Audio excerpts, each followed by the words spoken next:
Dawson Rider Wiki.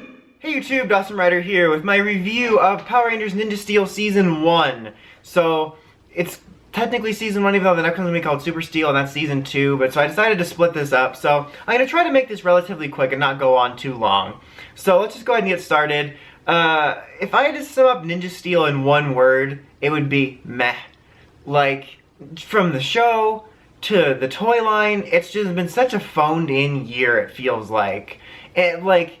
They focused on the movie at the beginning of the year, which is understandable, but then once that died out, Ninja Steel just felt like Saban and all the promotion and the show itself, it felt like just going through the motions. And it's a shame too, because even though the movie didn't do amazing, there's probably people that liked it a lot and were like, I should check out the show. And then they watched the current one and they're like, oh, it's just as bad as it was during MMPR. And I always talk about how that's such a shame that like all those fans that watched it when they were younger like we did but didn't stick with it basically looked away right when Power Rangers actually like grew up, in the sense that it like, you know, got better writing and evolved, and now they've devolved it and everyone looked away at the wrong time. So, but it just felt so phoned in and the toys aren't doing so well.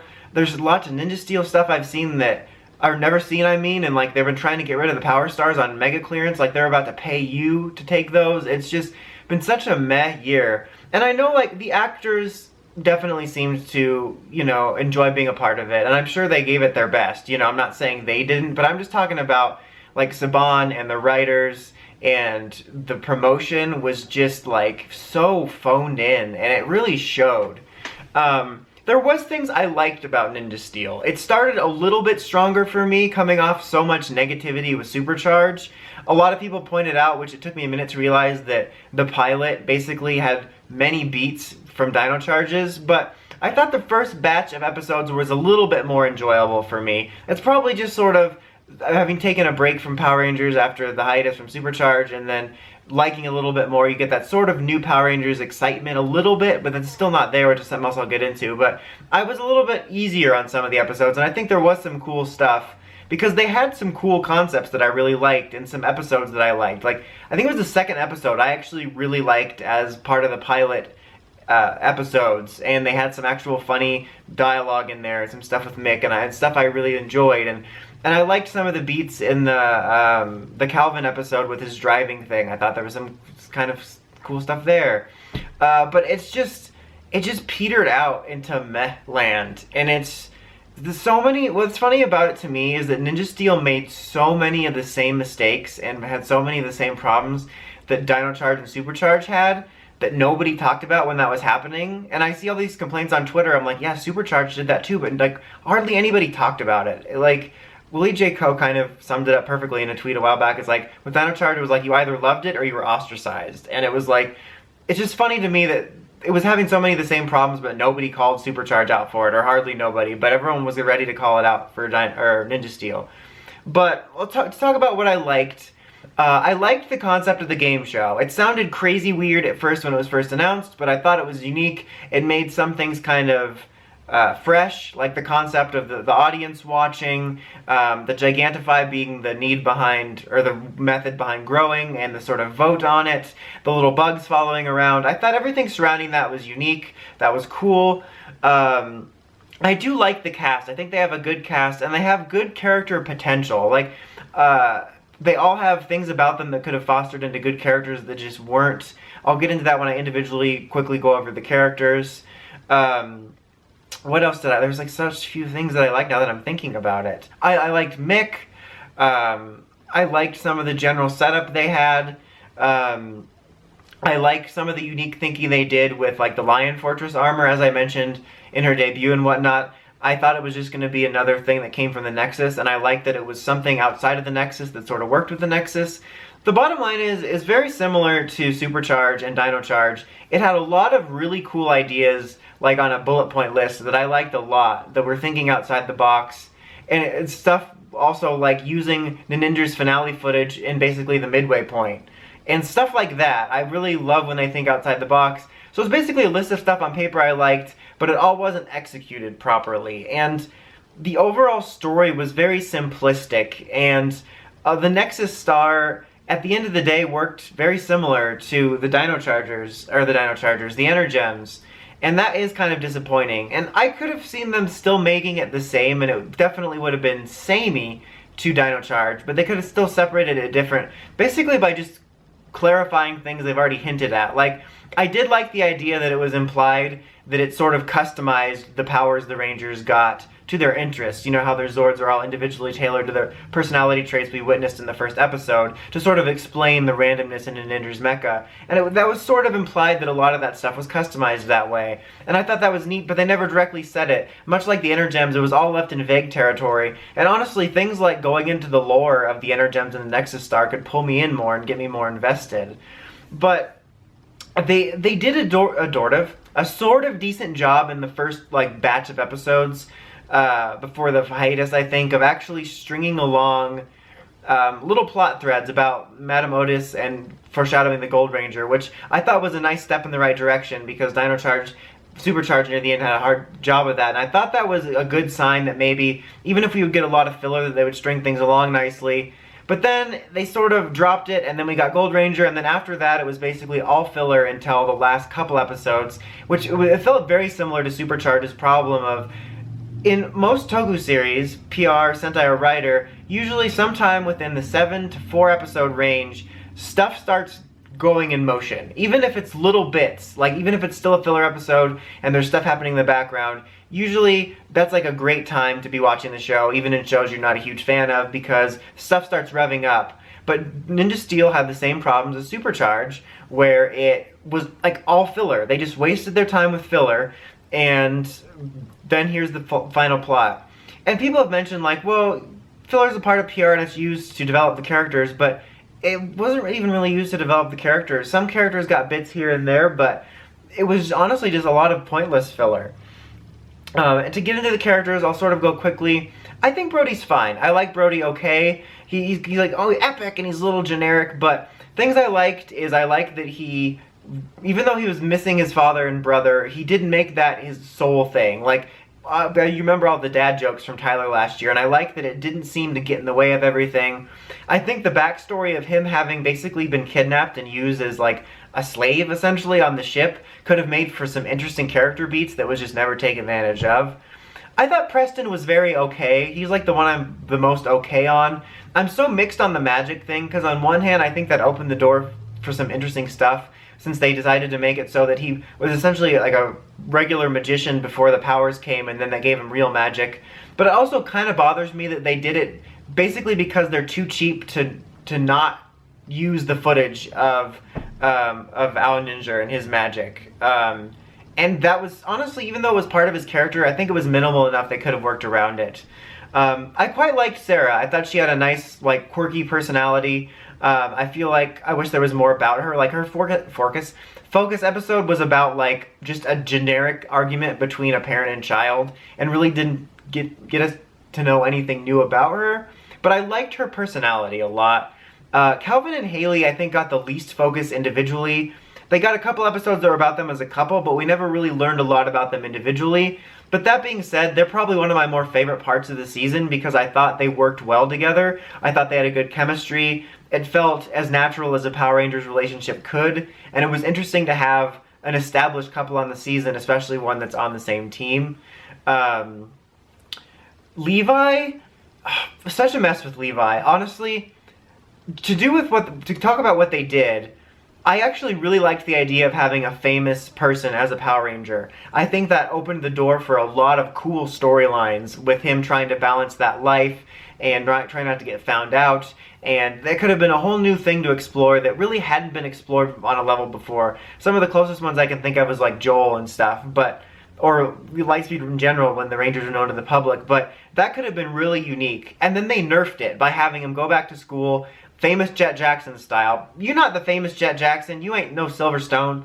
And that was basically their excuse to get him in the Rangers' orbit all the time, and I don't think they needed that. I think he could have spent plenty of time at the base and still been a part of their lives very easily without making him go to school. And even if they really needed him at the schools to make sure that he could be in certain scenarios, they still could have had him been famous and doing concerts and stuff, like Hannah Montana style, without the secret identity.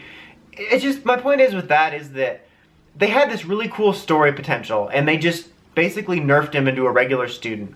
And then there's the stuff with making him the brother, which was predictable. Most of the guesses before it started were he was either going to be gold or he was going to be one of the reds. Both would have been predictable, but I've gone on about this before. But just to quickly summarize, I think they should have made his brother the red, because having the dad, brother, and Brody be all the reds, I think would have been a nice bookend to the beginning of the season, since they all witnessed it. And they should have made Mick gold. I think it could have been perfect. Give him an obsession with American culture. That's why the Nexus gave him those type of powers. Then he actually gets to become a real ranger, and he doesn't just seem randomly tacked on. And plus, the way they went about it was so weird, because they introduced him as this country singer, and they're like, oh no, he was your brother, but his memories were stolen and memory mapped onto a robot that shows up, and it was straight out of a soap opera. Weird way of tackling it.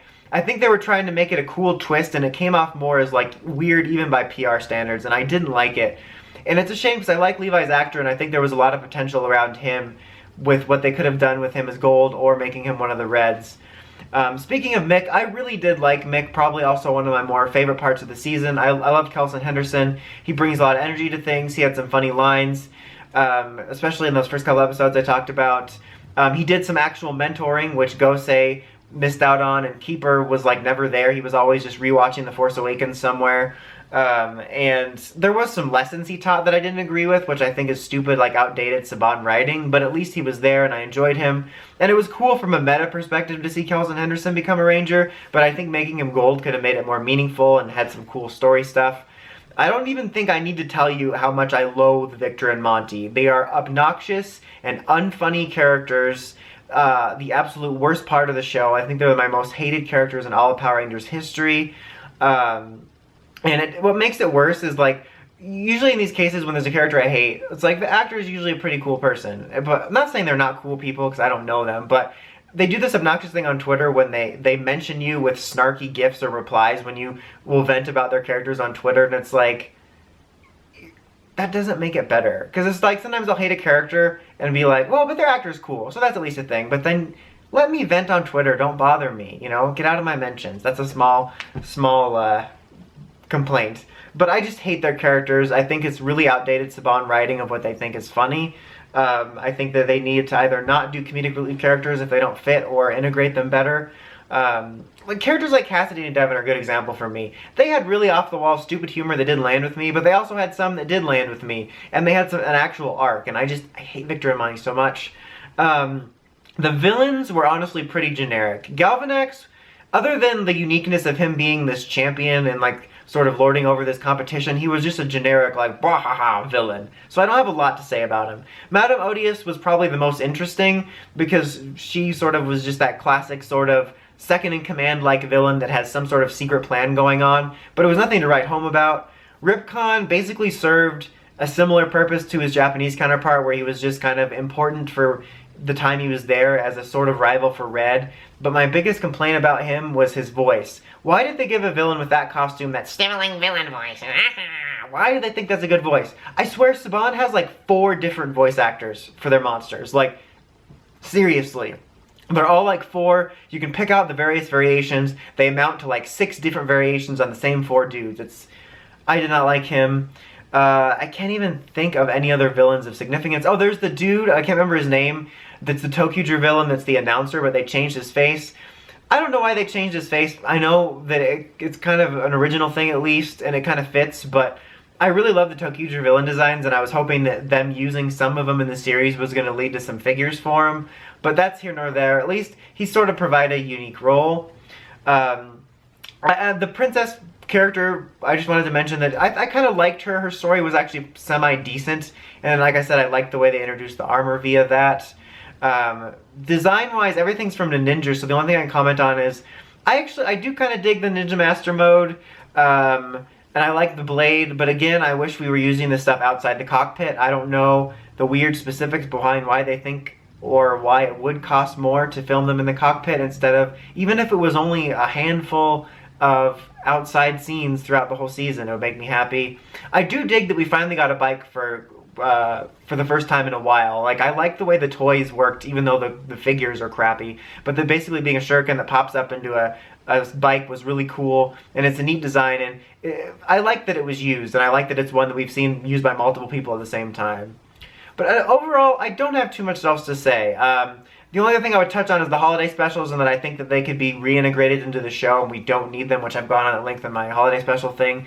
And honestly, I think with Ninja Steel, with how little the Ninja did, and basically the only thing of substance we have from the Ninja footage is Gekiatsu, and then we have our own stuff. I think they could have, with how much filler they had, incorporated Gekiatsu's story into this and done like a tight 22 episode season, and then we could have gotten maybe Tokyuger or Zyuohger next year before we did Q-Ranger.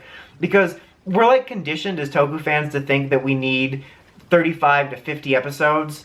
I think 32 to 38 was my ideal for PR, to be honest. But honestly, I've seen series tell a complete story that's satisfying in 13 or 22.